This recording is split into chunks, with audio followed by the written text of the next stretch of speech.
House of Cards, very famous Netflix original TV series, political drama. I started watching it Friday night. One phrase came into my mind from previous seasons: democracy is so overrated. I paused my screen and started to think, is it so?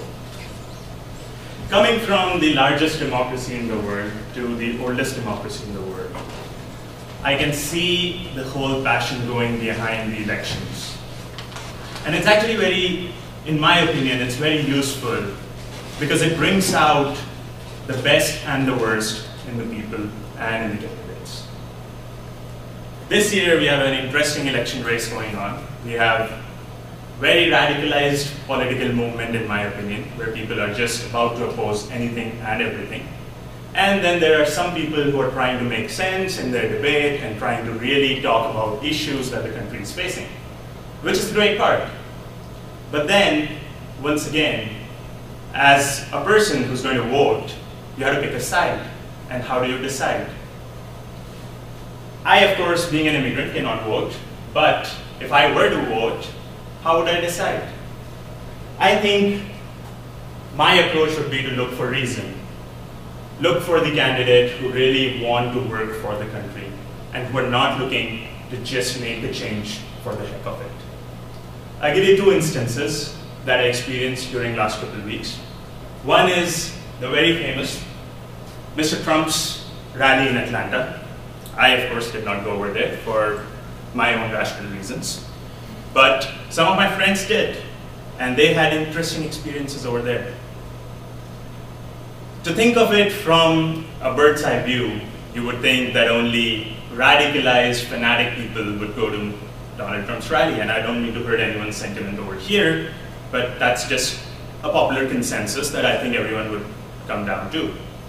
So my friends went over there, and after the rally, they were hanging out at a bar with a Donald Trump sign in their hands, and two people approached them.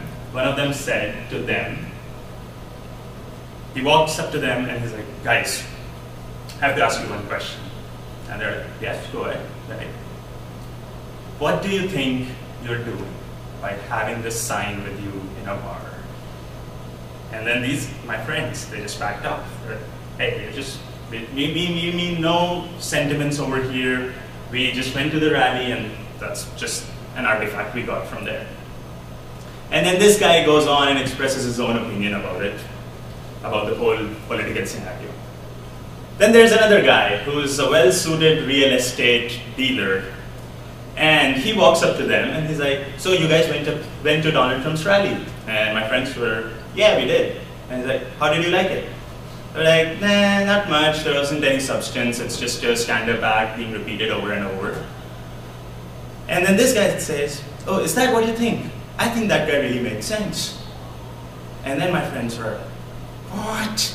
How do you find sense in that, whatever he's saying?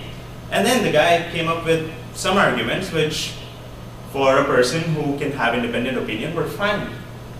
So which makes you realize once again the beauty of the democratic process, where you can actually pick and choose the candidates you want. The second instance which I briefly want to touch upon is last week I went to a conference in Washington, D.C. And my part of the conference was academic, of course, and then at the same hotel or venue, there was another conference called as the Conservative Political Action Conference, which by its name you can imagine being a Republican conference. And all the candidates were about to come over there and make speeches. We met one gentleman over there who worked from New York, and we met at the hotel bar, and that guy was well suited, and because we just had some free time with us before we left off from Washington, D.C., we thought we might strike up some conversation with random people over there. And we go up to him and we're like, hey, how's it going, and what brings you to Washington, D.C.? And he's like, I'm here for the Conservative Political Action Conference. The gentleman over there was definitely very drunk because he couldn't walk 2 steps in straight position.